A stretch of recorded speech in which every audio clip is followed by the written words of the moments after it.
تو بس ایک ہی دم ہے کہ مدینہ دیکھوں۔ الحمد للہ رب العالمین والصلاة والسلام على سید الانبیاء والمرسلین اما بعد فاعوذ باللہ من الشیطان الرجیم بسم اللہ الرحمن الرحیم ان اللہ وملائکتہ یصلون علی النبی یا ایہا الذین آمنوا صلوا علیہ وسلموا تسلیما اللہم صل علی سیدنا ومولانا محمد وعلى آل واصحاب سيدنا ومولانا محمد وبارك وسلم عليه۔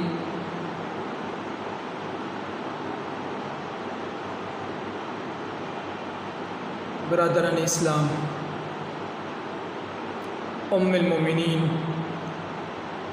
حضرت سیدہ عائشہ صدیقہ رضی اللہ تعالی عنہا وہ خوش قسمت ترین خاتون ہے کہ جنہیں حضور نبی کریم صلی اللہ تعالی علیہ وآلہ وسلم، کریم خاتم الانبیاء صلی اللہ تعالی علیہ وآلہ وسلم کی زوجہ محترمہ اور ام المومنین ہونے کا شرف اور ازواج محترمات رضی اللہ تعالی عنہا میں ممتاز حیثیت حاصل ہے۔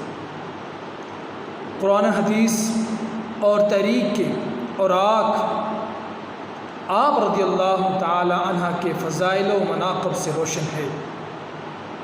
حضرت عائشہ صدیقہ رضی اللہ تعالی عنہ پر اللہ تعالیٰ کا یہ خاص انعام ہے کہ انہوں نے کبھی کفر و شرک کی آواز تک نہیں سنی، چنانچہ وہ خود ہی ارشاد فرماتی ہیں، جب سے میں نے اپنے والد کو پہچانا ان کو مسلمان پایا۔ حضرت سیدہ عائشہ صدیقہ رضی اللہ تعالی عنہا سے شادی سے قبل حضور نبی کریم صلی اللہ تعالی علیہ وآلہ وسلم نے خواب میں دیکھا کہ ایک فرشتہ ریشم کے کپڑے میں کوئی چیز لپیٹ کر آپ رضی اللہ تعالی عنہ کے آپ صلی اللہ تعالی علیہ وآلہ وسلم کے سامنے پیش کر رہا ہے۔ آپ صلی اللہ تعالی علیہ وآلہ وسلم نے پوچھا یہ کیا ہے؟ اس نے جواب دیا آپ صلی اللہ تعالی علیہ وآلہ وسلم کی بیوی ہے۔ آپ صلی اللہ تعالی علیہ وسلم نے کھول کر دیکھا تو حضرت عائشہ صدیقہ رضی اللہ تعالی عنہا ہے۔ ام المومنین حضرت سیدہ عائشہ صدیقہ رضی اللہ تعالی عنہا خود فرماتی ہیں کہ اللہ تعالیٰ نے مجھے 9 باتیں ایسی عطا فرمائی ہیں جو دنیا میں میرے سوا کسی کو عطا نہیں ہوئی۔ نمبر 1، خواب میں حضور نبی کریم صلی اللہ تعالی علیہ وآلہ وسلم کے سامنے فرشتے نے میری تصویر پیش کی۔ نمبر 2، جب میں 7 برس کی تھی تو آپ صلی اللہ تعالی علیہ وآلہ وسلم نے مجھ سے نکاح کیا۔ نمبر 3، 9 برس کی عمر میں میری رخصتی ہوئی۔ نمبر 4، میرے سوا آپ صلی اللہ تعالی علیہ وآلہ وسلم کی خدمت میں کوئی اور کنواری بیوی نہ تھی۔ نمبر 5، حضور نبی کریم صلی اللہ تعالی علیہ وآلہ وسلم جب میرے پاس ہوتے تب بھی وہی آتی تھی۔ نمبر 6، میں آپ صلی اللہ تعالی علیہ وآلہ وسلم کی محبوب ترین بیوی تھی۔ نمبر 7، میری شان میں قرآنی آیات نازل ہوئی۔ نمبر 8، میں نے حضرت جبریل علیہ السلام کو اپنی کھلی آنکھوں سے دیکھا ہے۔ نمبر 9، آپ صلی اللہ تعالی علیہ وآلہ وسلم نے میری گود میں سر مبارک رکھے ہوئے دنیا سے پردہ فرمایا۔ آپ کو حضرت عائشہ صدیقہ رضی اللہ تعالی عنہ سے بہت محبت تھی۔ ایک مرتبہ حضرت عمر بن عاص رضی اللہ تعالی عنہ نے حضور نبی کریم صلی اللہ تعالی علیہ وآلہ وسلم سے دریافت کیا، آپ صلی اللہ تعالی علیہ وآلہ وسلم دنیا میں سب سے زیادہ کس کو محبوب رکھتے ہیں؟ آپ صلی اللہ تعالی علیہ وآلہ وسلم نے فرمایا کہ عائشہ کو عرض کیا گیا ہے اللہ کے رسول صلی اللہ تعالی علیہ وآلہ وسلم مردوں کی نسبت سوال ہے۔ آپ صلی اللہ تعالی علیہ وآلہ وسلم نے فرمایا کہ عائشہ کے والد ابو بکر صدیق رضی اللہ تعالی عنہ کو آپ رضی اللہ تعالی عنہ کا نام عائشہ لقب صدیقہ اور حمیرہ خطاب ام المؤمنین اور کنیت ام عبداللہ ہے۔ حضرت عائشہ صدیقہ رضی اللہ تعالی عنہ کا شان نبوت میں حرم نبی صلی اللہ تعالی علیہ وآلہ وسلم کی حیثیت سے داخل ہونے کے بعد قرآن مجید میں ایک بڑا حصہ نازل ہوا۔ آپ رضی اللہ تعالی عنہ کا کم و بیش 10 سال حضور نبی کریم صلی اللہ تعالی علیہ وآلہ وسلم کے ساتھ رہنے کا شرف حاصل ہوا۔ آپ رضی اللہ تعالی عنہ خود صاحبِ قرآن صلی اللہ تعالی علیہ وآلہ وسلم سے قرآن سنتی، جس آیات کا مطلب سمجھ میں نہ آتا اس کا مفہوم سمجھ لیتی۔ آپ رضی اللہ تعالی عنہ نے کلام الہی کی معرفت، ارشادات، رسالت صلی اللہ تعالی علیہ وسلم کا علم، رموز اور اسرار دین کی عظیم و شان واقفیت حاصل کی۔ حضرت عائشہ صدیقہ رضی اللہ تعالی عنہ علم دینیا کے علاوہ طریق و ادب اور طب کے علوم کی بھی ماہر تھی۔ اللہ رب العزت نے آپ کی ذات اقدس میں علم انصاب، شاعری، علوم دینیا اور ادب و تحریک اور طب جیسے علوم جمع فرما دیے تھے۔ حضرت عائشہ صدیقہ رضی اللہ تعالی عنہ کا 7 سال کی عمر میں حضور نبی کریم صلی اللہ تعالی علیہ وآلہ وسلم سے نکاح ہوا اور 9 برس کی عمر میں رخصتی ہوئی۔ ام المومنین حضرت عائشہ صدیقہ رضی اللہ تعالی عنہ جس گھر میں دلہن بن کر آئی تھی وہ کوئی عالی شان اور بلند و بالا مہارت میں مشتمل نہ تھا۔ مسجد نبوی کے چاروں طرف چھوٹے چھوٹے متعدد حجرے تھے، ان میں سے ایک حجرہ حضرت عائشہ صدیقہ رضی اللہ تعالی عنہ کا مسکن تھا۔ یہ حجرہ مسجد کی شرقی جانب تھا اور اس کا دروازہ مسجد کے اندر کھلتا تھا۔ گھر یا حجرے کا صحن ہی مسجد نبی صلی اللہ تعالی علیہ وآلہ وسلم کا صحن تھا۔ حضور نبی کریم صلی اللہ تعالی علیہ وآلہ وسلم اسی دروازے سے مسجد میں تشریف لے جاتے اور جب آپ صلی اللہ تعالی علیہ وآلہ وسلم مسجد میں اعتکاف کرتے تو سر مبارک حجرے کے اندر کر دیتے۔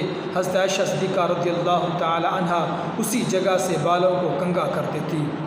حجرے کی وسعت 6-7 ہاتھ سے زیادہ نہ تھی، دیواریں مٹی کی تھیں، چھت کو کھجورے کی ٹہنیوں سے ڈھانک کر اوپر کمبل ڈال دیا گیا تھا کہ بارش سے محفوظ رہے۔ بلندی اتنی تھی کہ آدمی کھڑا ہوتا تو ہاتھ چھت کو لگ جاتا۔ گھر کی کل کائنات ایک چارپائی، ایک چٹائی، ایک بستر، ایک تکیہ جس میں کھجور کی جھال بھری ہوئی تھی، آٹا اور کھجوریں رکھنے کے لیے 2 برتن تھے، پانی کے لیے ایک بڑا برتن اور پانی پینے کے لیے ایک پیالہ تھا۔ کبھی بھی رات کو چراغ جلانا بھی استطاعت سے باہر تھا۔ 40 راتیں گزر جاتی اور گھر میں چراغ نہیں چلتا تھا۔ ام المومنین السیدہ عائشہ صدیقہ رضی اللہ تعالی عنہ کو حضور صلی اللہ تعالی علیہ وآلہ وسلم سے نہ صرف محبت تھی بلکہ عشق اتنا تھا۔ ام المومنین حضرت سیدہ عائشہ صدیقہ رضی اللہ تعالی عنہ حضور نبی کریم صلی اللہ تعالی علیہ وآلہ وسلم کی اطاعت و فرما برداری اور آپ صلی اللہ تعالی علیہ وآلہ وسلم کی مسرت و رضا کے حصول میں شب و روز گوشہ رہتی۔ اگر ذرا بھی آپ صلی اللہ تعالی وسلم کے چہرے پر حزن و ملال کا اثر نظر آتا تو بے قرار ہو جاتی۔ حضور نبی کریم صلی اللہ تعالی علیہ وسلم کی قرابت داروں کا اتنا خیال تھا کہ ان کی کوئی بات نہیں ٹالتی تھی۔ ام المومنین السیدہ عائشہ صدیقہ رضی اللہ تعالی عنہ نے بچپن سے جوانی تک کا زمانہ اس ذات اقدس صلی اللہ تعالی علیہ وآلہ وسلم کی صحبت میں بسر کیا جو دنیا میں مقارب اخلاق کی تکمیل کے لیے آئی تھی۔ چنانچہ حضرت عائشہ صدیقہ رضی اللہ تعالی عنہ کا اخلاق و نہایت ہی بلند تھا۔ آپ رضی اللہ تعالی عنہ نہایت سنجیدہ فیاض، قانع عبادت گزار اور رحم دل تھی۔ آپ رضی اللہ تعالی عنہ قناعت کی وجہ سے صرف ایک جوڑا پاس رکھتی تھی، اس کو دھو کر پہنتی تھی۔ آپ رضی اللہ تعالی عنہ عام مسلمانوں کے بچوں کو اور زیادہ تر یتیموں کی پرورش کیا کرتی تھی، ان کی تعلیم تربیت کرتی اور ان کی شادی بیاہ کے فرائض انجام دیتی تھی۔ حضرت عائشہ صدیقہ رضی اللہ تعالی عنہ عبادت الہی میں اکثر مصروف رہا کرتی تھی، دیگر نمازوں کے ساتھ ساتھ تہجد کا بھی اہتمام کیا کرتی تھی۔ حضور نبی کریم صلی اللہ تعالی علیہ وسلم ایک سوال کے جواب میں فرمایا کہ عورتوں کے لیے حج بھی جہاد ہے، اس لیے حضرت عائشہ صدیقہ رضی اللہ تعالی عنہ حج کی بہت زیادہ پابندی فرمایا کرتی تھی اور تقریباً ہر سال حج کے لیے تشریف لے جاتی۔ حج کے بعد عمرہ بھی ادا کرتی۔ جب حضور نبی کریم صلی اللہ تعالی علیہ وسلم اعتکاف فرماتے تو حضرت عائشہ صدیقہ رضی اللہ تعالی عنہ اتنے ہی دن سے عین میں خیمہ نصب کر کے اعتکاف میں گزارتی۔ حضرت عائشہ صدیقہ رضی اللہ تعالی عنہ کی ذات اقدس میں قناعت کی صف بدرجہ اتم موجود تھی۔ آپ رضی اللہ تعالی عنہا کی تقریباً ساری زندگی ہی عسرت و تنگی اور فرقہ فاقہ میں گزر گئی۔ حضرت عائشہ صدیقہ رضی اللہ تعالی عنہ خود فرماتی کہ ہم پر پورا مہینہ گزر جاتا اور گھر میں آگ تک نہ جلاتے، ہماری غذا پانی اور چھوارے ہوا کرتے تھے، مگر کہیں سے تھوڑا سا گوشت آ جاتا تو ہم کھا لیتے۔ ام المومنین حضرت عائشہ صدیقہ رضی اللہ تعالی عنہ کے اخلاق کا سب سے ممتاز جوہران کی فیاضی اور کشادہ دہی تھی، جو موجودہ ہوتا سائل کی نظر کر دیتی۔ حضرت عائشہ صدیقہ رضی اللہ تعالی عنہ کی صفائی میں 17 قرآنی آیات نازل ہوئی۔ اسی طرح غزوہ ذات کے موقع پر بھی حضرت عائشہ صدیقہ رضی اللہ تعالی عنہ کی وجہ سے تمیم کا قرآنی حکم نازل ہوا۔ ام المومنین حضرت سیدہ عائشہ صدیقہ رضی اللہ تعالی عنہ کا امت مسلمہ پر بہت بڑا احسان ہے کہ ان کی مبارک توسط سے امت کو دین کا بڑا حصہ نصیب ہوا۔ حضور نبی کریم صلی اللہ تعالی علیہ وآلہ وسلم کو ربانی جماعت کے وہ قابل فخر و ناز افراد جنہوں نے حضور نبی کریم صلی اللہ تعالی علیہ وآلہ وسلم کے ارشادات و فرمودات اور آپ صلی اللہ تعالی وسلم کی قدس حرکات و سکنات کی کثرت سے نقل کی، ان میں حضرت سیدہ عائشہ صدیقہ رضی اللہ تعالی عنہ کا چھٹا نمبر ہے۔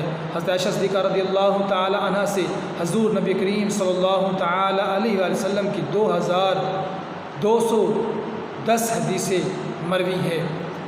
ابو موسیٰ اشعری رضی اللہ تعالی عنہ فرماتے ہیں کہ ہم اصحاب رسول صلی اللہ تعالی وسلم کو کوئی ایسی مشکل کبھی پیش نہ آئی جس کو ہم حضرت عائشہ صدیقہ رضی اللہ تعالی عنہ سے پوچھا ہو، اور ان کے پاس اس کے بارے میں کوئی معاملات ہم کو نہ ملی ہیں۔ امام زہری رضی اللہ تعالی عنہ فرماتے ہیں کہ حضرت عائشہ صدیقہ رضی اللہ تعالی عنہا تمام لوگوں میں سے سب سے زیادہ عالم تھی۔ بڑے بڑے صحابہ علیہ رضوان ان سے پوچھا کرتے تھے۔ 58 ہجری میں حضرت سیدہ عائشہ صدیقہ رضی اللہ تعالیٰ عنہ کی عمر 60 سال کی ہو چکی تھی۔ اسی سال ہی رمضان مبارک میں آپ رضی اللہ تعالیٰ عنہ بیمار ہوئیں۔ اسی سال ہی رمضان مبارک میں چند روز علیل رہیں اور 17 رمضان مبارک کی رات رحمت دو عالم صلی اللہ تعالی علیہ وآلہ وسلم کی حرم اور تمام مسلمانوں کی ماں حضرت عائشہ صدیقہ رضی اللہ تعالی عنہ اپنے فرزندوں پر بے شمار احسانات کی بارش فرما کر رخصت ہو گئیں۔ سیدنا ابو ہریرہ رضی اللہ تعالی عنہ نے نماز جنازہ پڑھائی اور آپ رضی اللہ تعالی عنہ کو وصیت کے مطابق جنت البقیع میں سپرد خاک کیا۔ اللہ تعالیٰ سے دعا ہے جو کچھ سنا اور سنایا اس پر ہم سب کو عمل کرنے کی توفیق عطا فرمائے۔ آمین بجاہ النبی الامین صلی اللہ تعالی علیہ وآلہ وسلم۔